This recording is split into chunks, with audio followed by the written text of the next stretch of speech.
Hey everyone, and welcome. Today we're diving into something huge that's shaking up the world of cybersecurity, the EU's NIS2 directive. Now this isn't just another piece of regulation, it's a total rewrite of the playbook for supply chain security, and trust me, its effects are being felt by businesses way beyond Europe. So let's get into it and figure out what this really means for you. So let's just start with the one question that every single business leader needs to be asking themselves right now. Is your supply chain your weakest link? Because think about it, in our hyper-connected world, a single cyber attack on one of your smallest suppliers can easily spiral into your company's biggest nightmare. This right here is the exact problem that NIS2 is designed to fix.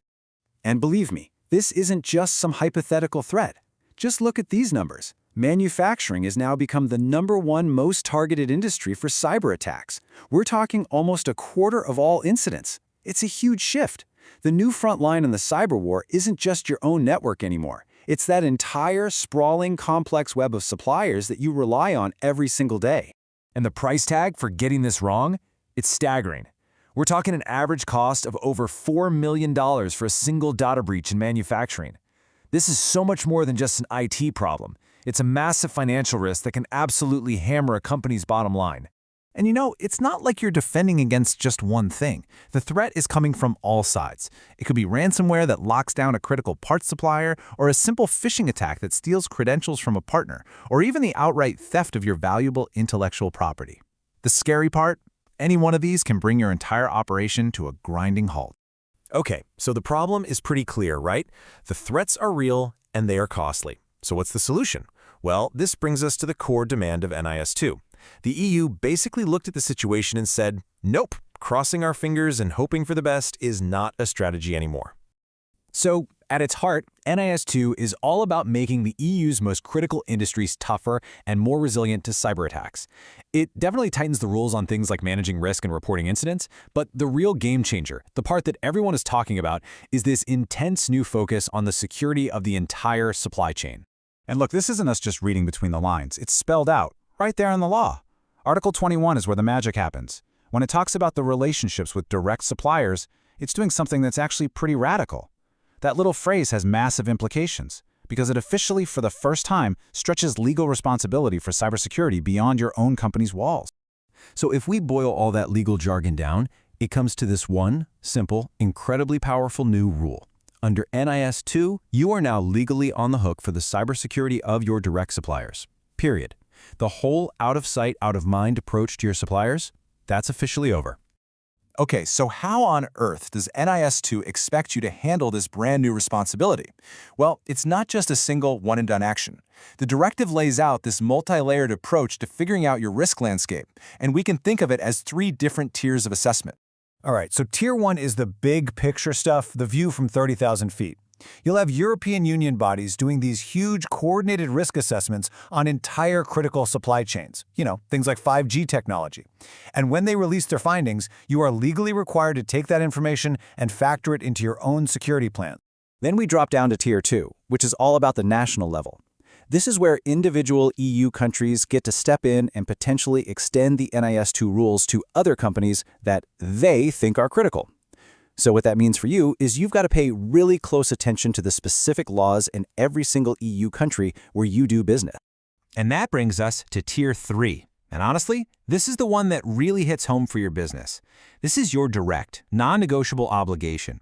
The responsibility lands squarely on your shoulders to run your own risk assessments, digging into the specific cyber vulnerabilities and practices of each and every one of your direct suppliers. Okay, so we've talked about the what and the why. Now let's get to the most important part, the how. Let's walk through a clear, actionable playbook for what you actually need to do to get compliant, and maybe more importantly, to actually get your supply chain secure. It all starts with mapping your network to figure out who your critical suppliers really are. From there, you have to assess their unique cyber risks. Then, based on what you find, you implement the right security controls. Now here's a crucial step. You have to write these security requirements directly into your supplier contracts, making them legally binding. And finally, you have to plan for the worst, with clear incident reporting and recovery plans. And this slide right here really shows you the massive mindset shift we're talking about. Before NIS2, you focused on protecting your own castle walls. Thinking about supplier risk, that was often informal, maybe a nice to have. But with NIS2, the focus explodes to the entire ecosystem. Now, supplier security isn't just a good idea.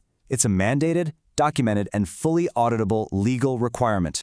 Now, I know what some of you are thinking, especially if you're outside the EU. Okay, interesting, but this isn't my problem. Well, that's where you'd be wrong. This is where we talk about the global ripple effect, because NIS2's reach goes far, far beyond the borders of the European Union. Here's the kicker. These rules don't care about borders. Because companies in the EU are now legally forced to secure their supply chains, they are going to pass those security requirements down to their direct suppliers through contracts. And it doesn't matter if that supplier is in Ohio or Mumbai or Sao Paulo. And this chart, it shows you exactly how this thing spreads. It starts in the middle with those essential and important companies inside the EU. Think energy grids, banks, that sort of thing. But then it immediately expands to their direct suppliers all over the globe. And you can bet those suppliers are going to pass the requirements down their chains, potentially impacting millions of businesses that have no idea this is coming. Let's break this down even more. If you're a critical company in the EU, you're directly in scope. You have to follow the law. Simple. But if you're a supplier outside the EU, you're indirectly in scope. You'll be forced to meet these standards through the contracts you have with your EU customers. And if you're even further down the line, those obligations might just get passed down to you too. No one is really isolated from this. So let's wrap this up with a final thought. Thanks to NIS2, your supply chain is no longer just your problem. It's a shared responsibility. The question has changed. It's not just, are you secure anymore? It's, is your entire ecosystem secure? So let me ask you, are you ready to answer for it?